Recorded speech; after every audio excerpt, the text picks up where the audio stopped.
Good morning, everyone. My name is Mrs. Miller, and I am here as a representative for MedTech. I started in the medical field maybe 3 months ago, but I'm completely invested in MedTech's mission and their new product. Mrs. Miller, do you have any prior experience in the medical field? No, I used to be a car salesman. However, I completely believe in the new product. It's innovative, fun, and fresh. What exactly is the product, Mrs. Miller? You haven't said anything of value yet. Oh, I have it right here. Graded board, yada yada, innovative, fun, fresh, got that? Oh, here it is, MedTech. It's offering a new and improved computer to... Do you mean a CAT scan? Oh, yeah, that's it. Can you describe the features of this product and how it's different from our previous model? Well, I don't have all the details on the new edition, but other hospitals have purchased the scanner, and trust me, it'll be worth its cost. Thank you for your time, Mrs. Miller. Maybe we'll consider your offer.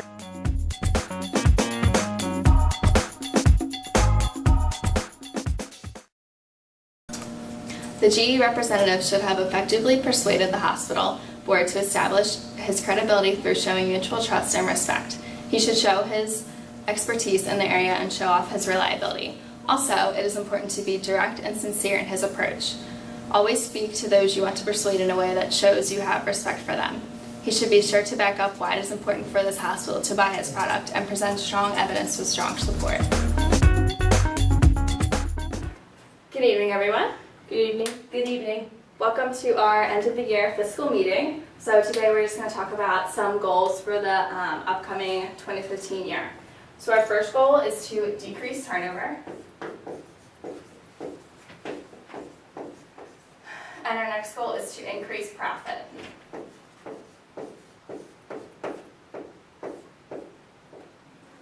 Does anyone have any questions about these goals? How specifically are we going to attain these goals? Well, specifically, we're just going to be the best. How are we going to measure our performance throughout the year? Throughout the year, we'll just continually evaluate what we're doing. How will the new healthcare laws under the Obamacare affect the ability to attain these goals? I'm not very familiar with Obamacare. Actually, we have been discussing it, but I'm just planning on winging it. So you don't know anything about the new healthcare policies? Not very much.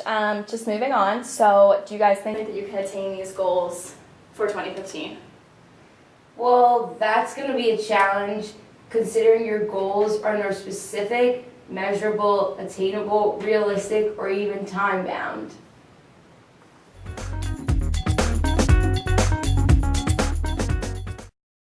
To achieve this goal, we need to be sure that it is SMART: specific, measurable, achievable, realistic, and timely. The hospital facility should set a mission statement as well as a vision statement to be sure this goal is attained. Our goal of 15% less turnover also needs to be personalized as well as committed to. It is important to reward the staff a little at a time and in small increments. Also, this goal needs to be continually evaluated and changed when needed.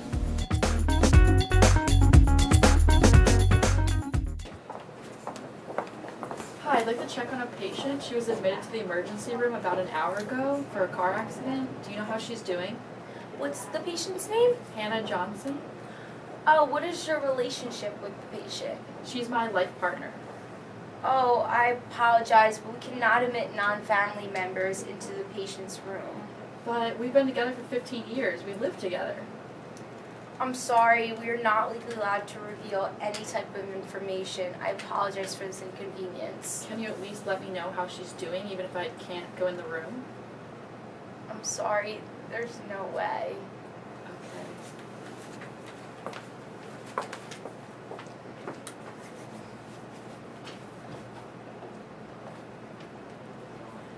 Hi, Dr. Sharp.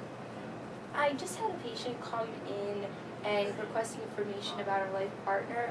What would you do in this situation? Thank you.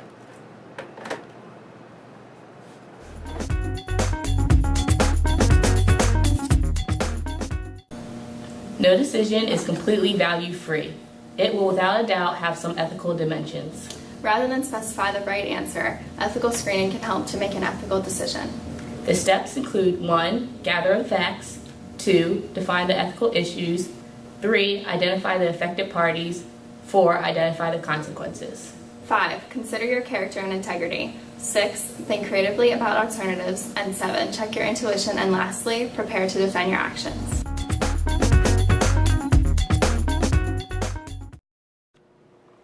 Hi everyone, today I'd like to talk about your performance. I don't think it went very well for each of you. We need to go over what you can improve. Why? What went wrong this week? You need to be more personable with the patients. I did not like the way that you handled them. Well, what can we do differently? It is important that you start to have better bedside manner. You need to focus more on the patient and be sure that they are comfortable. You're trying to move more towards incorporating hospitality into hospitals, so I feel that this is important since it's a growing trend. I felt I was sympathetic with my patients. I don't think it's fair that everyone is being criticized for this issue. I still feel that you need some improvement.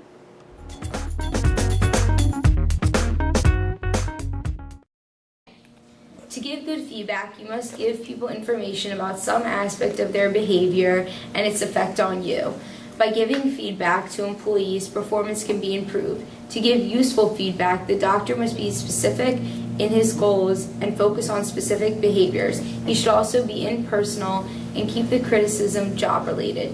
Negative feedback should be descriptive and goal-oriented. Also, ensure understanding and tailor the feedback to the person.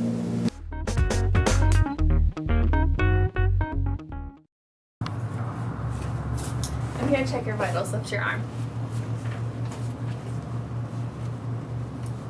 I'm feeling some discomfort in my abdomen. Do you think it could be from the painkillers you gave me? I'm not sure. Well, do you think there's anything you can do to alleviate the pain? My shift is about to end. The next nurse can give you more information about that. Okay. Thank you.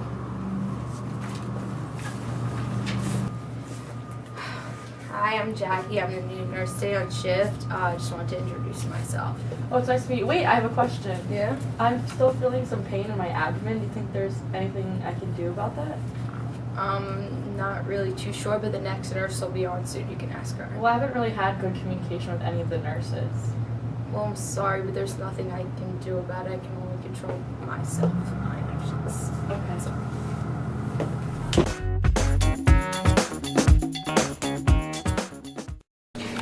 In this situation, communication is key. It is important to maintain eye contact, show interest, and empathize with the patient. Affirmative head nods and facial expressions are nonverbal cues that should be incorporated within the communication between the two parties. For example, she should have introduced herself in a friendly way and a proper bedside manner. In addition, the nurse should not interrupt or speak over the patient. Objectives need to be communicated effectively and clearly.